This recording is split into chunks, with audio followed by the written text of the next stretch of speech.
So one big thread, you see it running through part of the material. It's this really direct call for unity, like a plea for Black and Latino communities specifically to stand together against ICE actions, against deportations. What's the core argument there for that solidarity?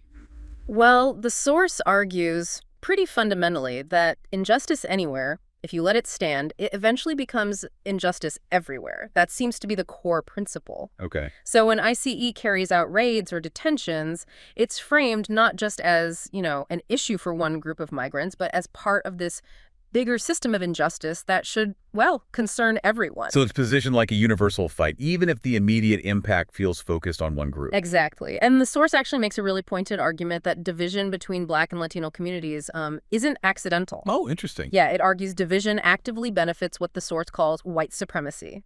It even says history shows deliberate efforts were made to create that split. Right. Because, and this is sort of the sentiment from the source, the system loves when we say that's their issue. Gotcha. And the belief presented is that when Black, brown, and indigenous people unite, they become truly unstoppable, not just in marching, but in strategy, in policy, in power. So unity isn't just moral, it's presented as a strategy, a power strategy. It really is. And the source also tackles head-on the uncomfortable stuff like past betrayals or, anti-Blackness within some immigrant communities. Yeah, that history is there. It acknowledges it. But the counter-argument presented is that healing doesn't happen in silence.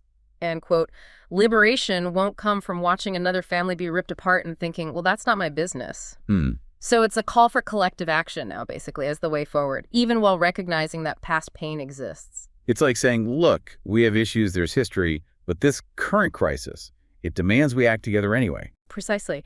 And another thing, the source pushes back quite strongly, actually, against blaming those directly affected, like for their voting choices, for example. Okay, how so? It asserts the system is, quote, rigged and restricts those that are allowed to vote.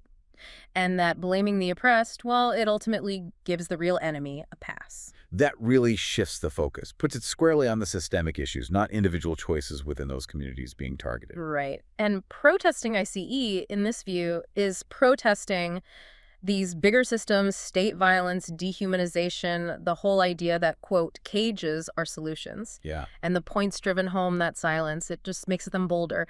And if we don't stand now, we teach the system how to treat us next. Wow. And it's not just about marching either. The source emphasizes other ways to act, supporting organizers, sharing truth, signing petitions, using your voice, your platform. Okay, so that lays out a really powerful case for unity and action from